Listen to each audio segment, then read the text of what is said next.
Je suis très heureux d'être avec vous ce matin. Je suis très content de pouvoir aussi commencer cette année avec vous. Et j'espère de tout cœur que vous avez passé de bonnes fêtes, malgré la pandémie que notre pays et que notre monde connaît. J'espère que vous avez pu voir de la famille. Moi, j'ai la chance d'avoir ma sœur qui est au fond de la salle ici. Donc, c'est une joie particulière pour moi, en plus, ce matin. Et peut-être que vous vous dites que cette année 2020, enfin cette année 2020 est terminée, a été longue, dure, pénible, confinée, seule. C'était peut-être un petit peu compliqué pour certains d'entre nous, la plupart en tout cas, moi le premier. Et peut-être que vous dites, enfin 2021 est là. Peut-être vous avez pris de bonnes résolutions, de dire ok cette année je vais faire bonnes choses. Peut-être vous avez pris la résolution de moins regarder la télé, peut-être de dormir mieux ou plus en tout cas, de lire plus de livres, peut-être lire votre Bible en entier en un an, prier davantage, peut-être donner un peu plus à l'église, de manger plus équilibré, de faire du sport, de prendre régulièrement des nouvelles les uns les autres.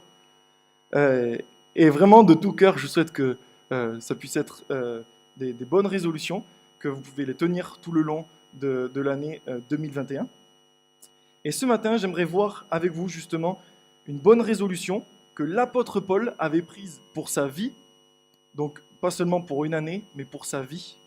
Et je pense qu'on peut aussi la prendre pour 2021 et pour le restant de notre vie. Et du coup, je vous propose de lire dans Philippiens 3, Philippiens au chapitre 3, versets 12 à 16. Et normalement, si je fais ça, vous devez avoir le texte qui s'affiche juste au-dessus de moi. Si vous ne l'avez pas, comme ça, vous pouvez le lire avec moi. Je vous laisse encore un peu chercher, j'entends les pages tourner. Ce n'est pas que j'ai déjà remporté le prix ou que j'ai déjà atteint la perfection, mais je cours pour tâcher de le saisir, puisque moi aussi j'ai été saisi par Jésus-Christ. Frère, je ne pense pas l'avoir saisi, mais je fais une chose, oubliant ce qui est en arrière et me portant vers ce qui est en avant, je cours vers le but pour remporter le prix de la vocation céleste de Dieu en Jésus-Christ. Nous tous donc, qui sommes des hommes parfaits, ayons une même pensée. Et si vous êtes en quelque point d'un autre avis, Dieu vous éclairera aussi là-dessus.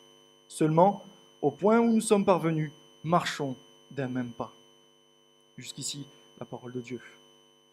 Et je trouve ce texte merveilleux, particulièrement beau et parlant pour nous cette année et pour le début d'année qui s'ouvre devant nous. Et dans ce texte, Paul va comparer la vie chrétienne avec une course. Il parle de sa course, il parle d'atteindre le but, de remporter le prix, et il nous invite même à marcher d'un même pas. Et juste après, dans le verset 17, juste après notre passage, il dit « Soyez tous mes imitateurs ». Il veut que nous aussi, nous courions cette course, que nous courons la course de la vie chrétienne. Et donc du coup, ce matin, j'aimerais voir avec vous 3 points qui sont extrêmement simples à retenir. À vos marques, prêts, partez. Là, normalement, vous le connaissez déjà par cœur. Et donc du coup, je vous propose de voir le premier commandement que l'arbitre donne quand les coureurs arrivent sur la ligne de départ. C'est le premier commandement que l'arbitre donne à vos marques. Et à ce moment-là, les athlètes ne sont pas encore partis. Mais ils ont déjà en vue une chose, c'est la ligne d'arrivée. Ils n'ont qu'une chose en tête, c'est d'arriver le premier sur cette ligne, afin de remporter la course et de recevoir toutes les récompenses. Et dans notre texte, Paul, lui aussi, il a cet objectif bien précis. Il veut remporter le prix de la vocation céleste de Dieu en Jésus-Christ. C'est le verset 14 qui nous dit ça. Mais au fond, qu'est-ce que c'est Qu'est-ce que c'est le prix de la vocation céleste de Dieu en Jésus-Christ? Et de quoi il parle ici? C'est quoi exactement? Le prix dont Paul parle ici, c'est la ressemblance à Christ, avec tous ses avantages éternels. Et c'est cela qui le motive dans sa course. Il veut tendre toujours plus pour ressembler à celui qui a donné sa vie pour le sauver. Et cela devrait être aussi notre cas aujourd'hui, nous, en tant que chrétiens. On ne peut pas recevoir le prix de la vocation céleste avant d'avoir couru la course, et on ne peut pas recevoir le prix de la vocation céleste de Dieu avant qu'il nous introduise dans sa présence glorieuse au ciel. En effet, la perfection, ici-bas, est impossible. La ligne d'arrivée, c'est le seuil de l'entrée du ciel. Et c'est là où nous recevrons les récompenses. Ce n'est que lorsque Christ paraîtra que nous serons semblables à lui, parce que nous le verrons tel qu'il est. Ça, c'est 1 Jean, chapitre 3, verset 2 qui nous dit ça. Et font comme le coureur qui brandit triomphalement son poing sur la ligne d'arrivée. Paul a déclaré à la fin de sa vie, en 2 Timothée 4, verset 7, « J'ai combattu le bon combat, j'ai achevé la course, j'ai gardé la foi. Désormais, la couronne de justice m'est réservée. Le Seigneur, le juste juge, me la donnera dans ce jour-là. » C'est seulement au ciel que Paul recevra la couronne de justice, la justice que Christ lui a faite. Lui qui a pris la condamnation de tous ses péchés pour le rendre juste devant Dieu. Tout comme Paul, nous recevrons la couronne de justice de Dieu lorsque nous rentrerons au ciel. Si nous avons cru en son nom et que nous avons couru la course, combattu le bon combat. Et on devrait reconnaître, comme Paul, que nous ne sommes pas encore parfaits ici-bas. Paul il dit au verset 12, « Ce n'est pas que j'ai déjà remporté le prix ou que j'ai déjà atteint la perfection. » Paul sait qu'il n'est pas parfait, mais il court pour tâcher de s'en saisir. Et je pense que c'est important pour nous chrétiens qu'on comprenne ça, qu'on puisse prendre conscience que nous ne sommes encore pas parfaits. Quoique justifiés par Christ, nous ne sommes pas encore parfaits et on est appelé à tendre, à le devenir. Plus tôt dans cette lettre aux Philippiens, Paul il dit au chapitre 1, verset 6, « Je suis persuadé que celui qui a commencé en vous, cette œuvre la rendra parfaite pour le jour de Jésus-Christ. » En théologie, c'est justement ce qu'on appelle le déjà et le pas encore. Si nous avons accepté Jésus comme notre Sauveur et Seigneur personnel, nous sommes justifiés. Aujourd'hui, nous sommes justifiés, nous sommes déclarés justes devant Dieu. Car Christ s'est chargé de nos péchés à la croix. Et qu'il est 3 jours après, il est ressuscité. Et c'est grâce à ça qu'on méritera du royaume céleste. Ça, c'est ce qu'on appelle le déjà. Mais nous ne sommes pas encore parfaits. Il faut le reconnaître. Et moi, le premier, je ne suis pas. Et comme le Philippiens 1, verset 6, il dit « Je suis persuadé que celui qui a commencé en vous cette bonne œuvre la rendra parfaite pour le jour de Jésus-Christ. » Nous sommes appelés à devenir parfaits. Et Paul, c'est précisément cet objectif qu'il est en train de poursuivre avec l'aide de Dieu. Jonathan Edwards, je ne sais pas si certains d'entre vous le connaissent, mais c'était un des plus grands théologiens et un des plus grands penseurs chrétiens du XVIIIe siècle. Et pendant sa vie, il a œuvré sans relâche, se disciplinant à étudier la parole et à prier au moins 13 heures par jour. L'année suivant sa conversion, il a écrit 70 résolutions qui s'étaient engagées à lire au moins une fois par semaine, et pour se les répéter et pour être sûr de devoir les appliquer et ne plus les faire dès février. Et parmi une de ces résolutions, en voici une qui m'a particulièrement touché, c'est la 6e qu'il a prise. C'est résolu de vivre toute sa vie, résolu de vivre de toutes ses forces, toute sa vie. Jonathan Edwards n'avait que 20 ans lorsqu'il a écrit ces résolutions. La raison pour laquelle Jonathan Edwards voulait vivre, C'est Christ. C'était pour Christ et c'est pour la cause de l'évangile qu'il était résolu à vivre. Il voulait ressembler davantage tous les jours de toute sa vie et y mettre toutes ses forces pour ressembler à celui qui avait donné sa vie pour lui. Tout comme l'apôtre Paul, il était résolu à courir cette course de toutes ses forces jusqu'à la fin de sa vie. Et ce matin, c'est ce que je vous souhaite pour 2021 et pour le restant de votre vie. Soyez résolus de vivre de toutes vos forces pour remporter le prix de la vocation céleste de Dieu en Jésus-Christ. Le deuxième commandement, c'est prêt. Après, à vos marques, l'arbitre dit prêt et il demande en fait aux athlètes d'être prêts parce que le party va bientôt arriver. Et est-ce que c'est votre cas ce matin? Est-ce que vous êtes prêts à courir la même course que Paul court? C'est pas une course facile, belle et tranquille. C'est une course qui demande un maximum d'efforts, un maximum de concentration, mais aussi de savoir gérer les différents conflits qu'on peut avoir les uns avec les autres. Dans la suite du verset 12, Paul dit « Mais je cours pour tâcher de le saisir, puisque moi aussi j'ai été saisi par Jésus-Christ. » Les mots « je cours » évoquent un effort énergétique et acharné. Paul poursuit le prix céleste de toutes ses forces, exigeant un maximum de ses muscles spirituels dans sa course pour la gagner. La mentalité du laisser aller ou laisser Dieu faire, ça ne connaît pas Paul. Il est totalement dépendant, certes, de la puissance de Dieu dans sa vie, mais il décrit néanmoins la vie chrétienne comme une course qu'il doit tâcher de remporter afin de saisir le prix. Tout comme Christ s'est saisi de lui.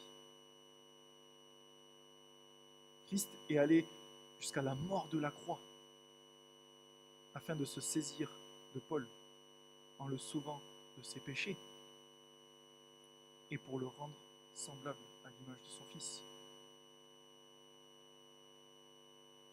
Et cela demande un maximum d'efforts, une vie sacrificielle. Nous de même, nous avons été saisis par Christ. Nous devons aussi courir vers la sainteté. Et cela demande un maximum d'efforts pour lutter contre ce péché qui nous enveloppe si facilement.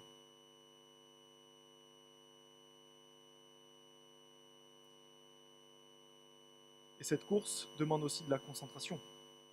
Regardez ce qu'il dit au verset 13. « Frères, je ne pense pas l'avoir saisi, mais je fais une chose, oubliant ce qui est en arrière et me portant vers ce qui est en avant. Je cours vers le but. »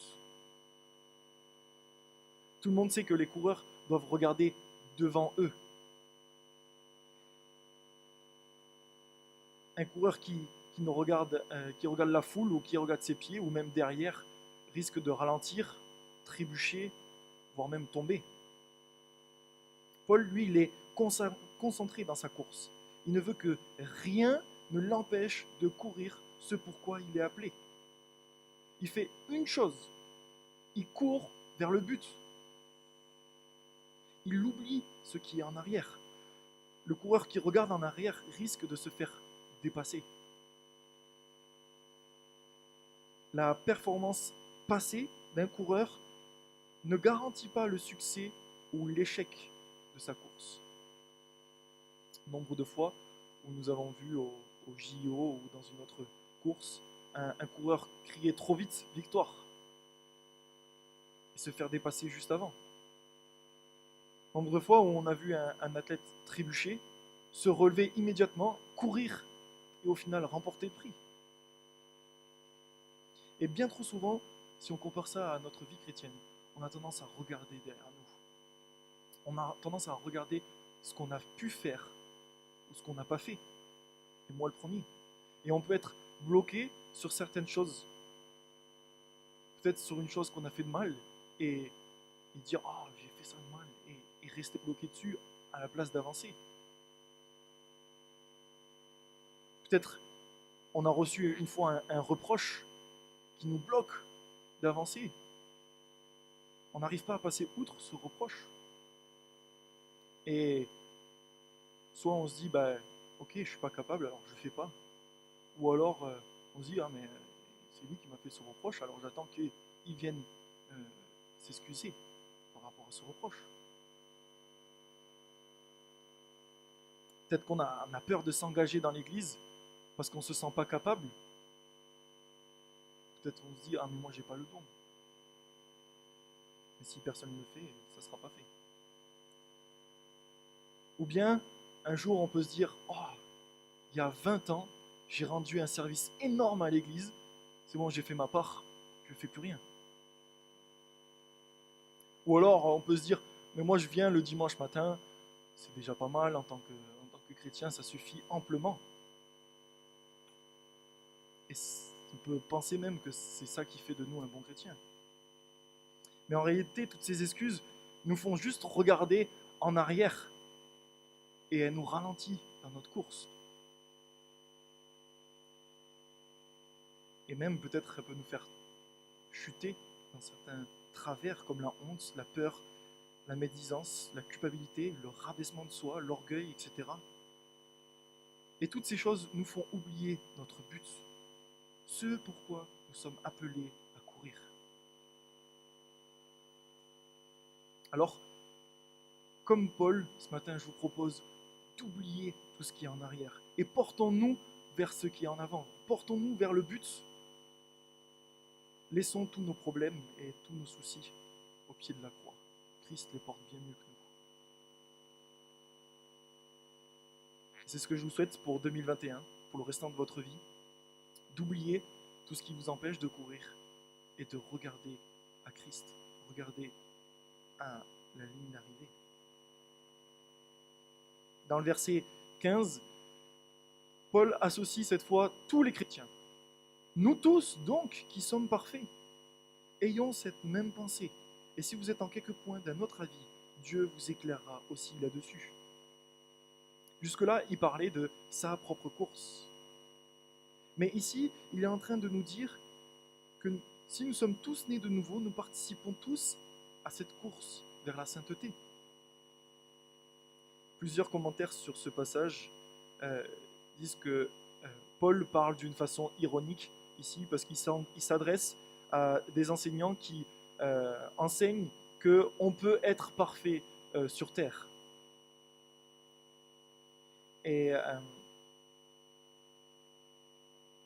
il les condamne en disant ça, en disant homme parfait, nous tous donc qui sommes des hommes parfaits, il les condamne en disant ça et il dit même moi, Paul, je ne suis pas parfait, et il a dit plusieurs fois avant.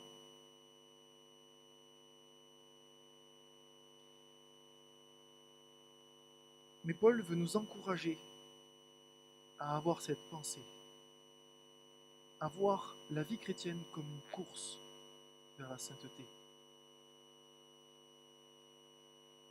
Et comme Paul, nous devons être totalement résolus de faire le maximum d'efforts pour poursuivre le prix de la ressemblance à Christ. Si nous avons des désaccords, Dieu nous éclairera là-dessus. Paul, ici, ne parle pas des désaccords capitaux sur la foi, parce que cela, il les condamne à plusieurs reprises dans les autres épîtres, et même dans les Philippiens. Mais des désaccords qui nous empêchent d'avancer en tant que chrétiens et en tant qu'Église.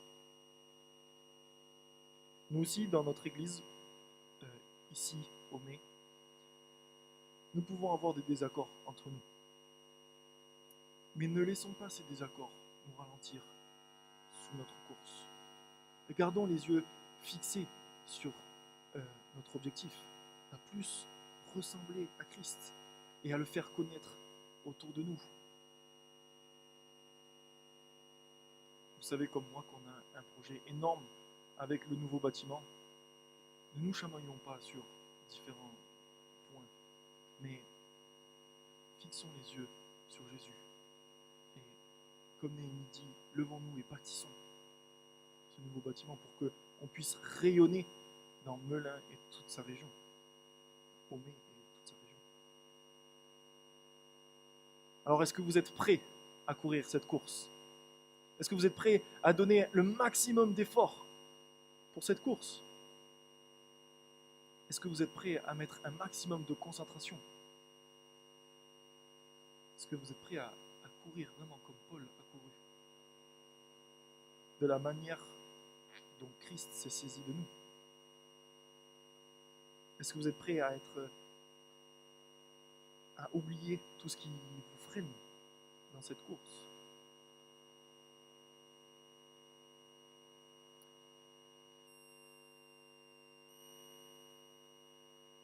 Si vous êtes prêts, alors tant mieux, et je vous propose de passer au troisième point qui est le partez. Au verset 16, Paul nous donne une très belle conclusion. Seulement, au point où nous sommes parvenus, marchons d'un même pas. Vous savez, vous comme moi, que l'année 2020 a été particulièrement chamboulée, a particulièrement chamboulé nos plans. Et on a essayé de proposer des cultes en ligne, on a essayé de proposer des réunions Zoom pour les groupes de maison, des adaptations pour les groupes de jeunes, des suivis de personnes, des prédications pertinentes et adaptées à ce que notre Église vivait et ce qu'elle vit. Mais également pour répondre aux problèmes de place que nous rencontrons dans notre Église, on veut construire un nouveau bâtiment. On a déjà le terrain, des plans, des marchés de travaux signés avec plusieurs entreprises. On a également le financement du gros œuvre et il nous reste encore une bonne partie sur l'ensemble du projet. Et malgré les difficultés que nous avons pu rencontrer, malgré les désaccords Paul nous encourage au point où nous sommes parvenus à marcher d'un même pas. Son image de la course, Paul nous invite à courir ensemble. Et c'est vraiment qu'on puisse marcher ensemble, être unis dans notre Église. Que tout ce que nous avons commencé à faire durant cette année 2020, ou tout ce que nous avons fait, que nous puissions continuer à le faire et avancer dans un seul but. Tout en étant centré sur la parole, pour grandir dans la foi, comme le dit l'apôtre Pierre, désirez comme des enfants nouveau-nés le lait spirituel et pur, afin que vous croissiez pour lui, pour le salut. 1 Pierre, chapitre 2, verset 2. Mais aussi unis dans la prière. Et Paul est un bon exemple pour nous, parce que dans ses écrits, plusieurs fois, il mentionne des prières. Et regardez ce qu'il dit en 2 Corinthiens, chapitre 13, verset 9. Il dit, « Et ce que nous demandons dans nos prières, c'est votre perfectionnement. » Et c'est d'ailleurs c'est d'ailleurs pour cela que nous voulons commencer cette année 2021 dans la prière, dit et jeudi, comme ça a été présenté dans les annonces. On veut être unis, une église aussi unie en priant Dieu, en se soumettant à ce qui a été présenté dans les annonces. On veut être unis, une église aussi unie en priant Dieu, en se soumettant à lui. Mais marcher d'un même pas, ça veut aussi dire marcher à la même vitesse. Nous devons nous efforcer de nous attendre les uns les autres. Veiller à ne pas faire ralentir nos frères et sœurs et veiller à ne pas faire bousculer nos frères et sœurs en allant trop vite.